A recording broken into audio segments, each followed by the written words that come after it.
Businesses can operate in a variety of fashions, some of which sell products and services on credit, and some require immediate cash payment upon selling a good or service. Does your business work with cash? More than likely, the answer is yes. And when you have cash expenses, there is an outflow. Outflow? Inflow? Does it ring a bell in your mind? Yes, you're right. Today's video is all about cash receipts system and cash disbursement system. So, what is a cash receipt? A cash receipt is a printed acknowledgement of the amount of cash received during a transaction involving the transfer of cash or cash equivalent. Cash receipts procedures. Cash receipts system involves receiving and securing the cash, depositing the cash in the bank, matching the payment with the customer and adjusting the correct account, and properly accounting for and reconciling the financial details of the transaction. To know about the cycle of cash receipts, let's take a look on Figure 4.9. First step, open mail and prepare remittance advice. Cash receipts process begins in a mailroom. A mailroom employee opens envelopes containing customers' payments and remittance advices. Remittance advices contain information needed to service individual customers' accounts. This includes payment date, account number, amount paid, and customer check number. Mailroom personnel route the checks and remittance advices to an administrative clerk who endorses the checks for deposit only and reconciles the amount on each remittance advice with a corresponding check. The clerk then records each check on a form called a remittance list, where all cash received is logged. In this example, the clerk prepares 3 copies of the remittance list. The original copy is sent with the checks to the record and deposit checks function. The second copy goes with the remittance advices to the update AR function. The third goes to a reconciliation task. In your screen is an example of the remittance list by Figure 1.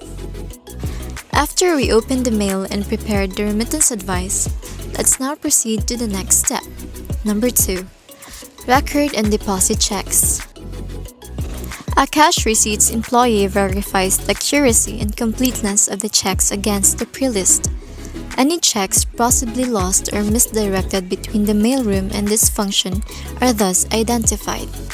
After reconciling the pre-list to the checks, the employee records the check in the cash receipts journal.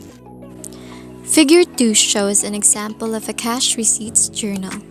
All cash receipts transactions, including cash sales, miscellaneous cash receipts, and cash received on account, are recorded in a cash receipts journal. Next, the clerk prepares a bank deposit slip showing the amount of the day's receipts and forwards this along with the checks to the bank. Upon deposit of the funds, the bank teller validates the deposit slip and returns it to the company for reconciliation. At the end of the day, the cash receipts employee summarizes the journal entries and sends them to the general ledger function. Figure 3 shows an example of a bank deposit slip. After recording the journal entries and the deposit checks, the next step is to Number 3. Update accounts receivable. The remittance advice is used to post to the customer's accounts in the AR Subsidiary ledger. Periodically, the changes in account balances are summarized and forwarded to the general ledger function. Figure 4 shows an example of an AR subsidiary ledger. After updating the accounts receivable subsidiary ledger, the next thing to do is Number 4. Update general ledger. Upon receipt of the journal voucher and the account summary, the general ledger function reconciles the figures, posts to the cash and AR control accounts, and files the journal voucher. Figure 5 shows an example of a journal voucher. After updating the general ledger, the last step is to Number 5. Reconcile cash receipts and deposits. Periodically, weekly or monthly, a clerk from the controller's office or an employee not involved with the cash receipts procedures reconciles cash receipts by comparing the following documents. Number 1, a copy of the pre-list. Number 2, deposit slips received from the bank. And number 3, related journal vouchers.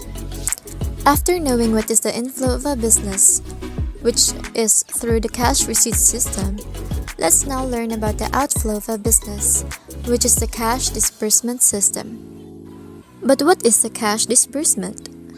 A cash disbursement is the outflow of cash paid in exchange for the provision of goods or services. A cash disbursement can also be made to refund a customer, which is recorded as a reduction of sales. Cash disbursement procedures.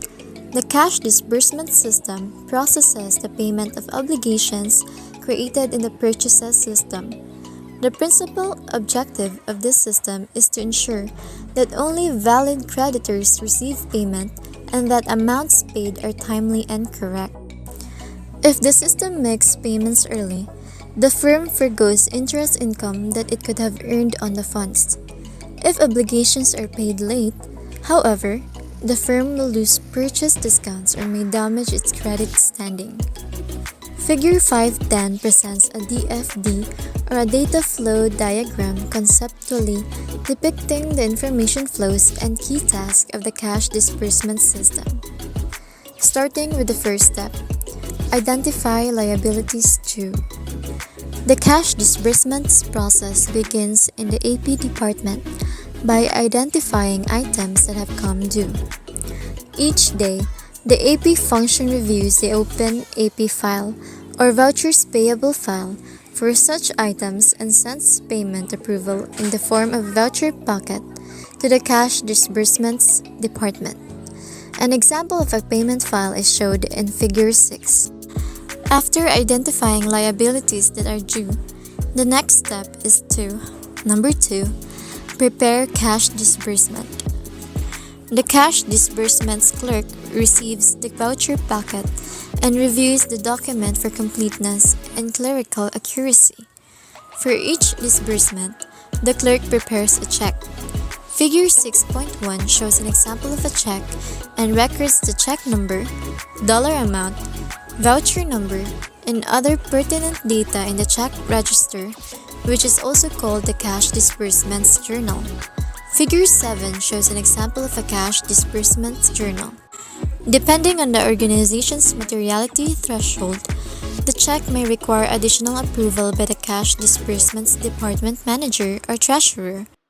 The negotiable portion of the check is mailed to the supplier, and a copy of it is attached to the voucher packet as proof of payment.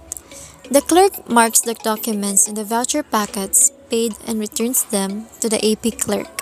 Finally, the cash disbursements clerk summarizes the entries made to the check register and sends a journal voucher to the General Ledger Department. Figure 7.1 shows an example of a journal voucher. Now that the cash disbursement is prepared, the next thing to do is number 3, update AP record. Upon receipt of the voucher packet, the AP clerk removes the liability by debiting the AP subsidiary account or by recording the check number and payment date in the voucher register. The voucher packet is filed in the closed voucher file, and an account summary is prepared and sent to the General Ledger function. Figure 8 is an example of account summary. After updating the accounts payable record, the last step is that we will, number 4, post to General Ledger. The General Ledger function receives the journal voucher from cash disbursements and account summary from AP. The voucher shows the total reductions in the firm's obligations and cash account as a result of payments to suppliers. These numbers are reconciled with the AP summary, and the AP control and the cash accounts in the General Ledger are updated accordingly. Figure 8.1 shows an example of a General Ledger. The approved journal voucher is then filed. Figure 9 shows an example of AP summary. Sir Richard Branson, a business magnate, investor, author, and philanthropist once said, "Never take your eyes off the cash flow, because It's the lifeblood of a business. And this concludes the cash disbursements and cash receipts procedures. We hope that you've learned something new today. Until the next video, thank you for watching.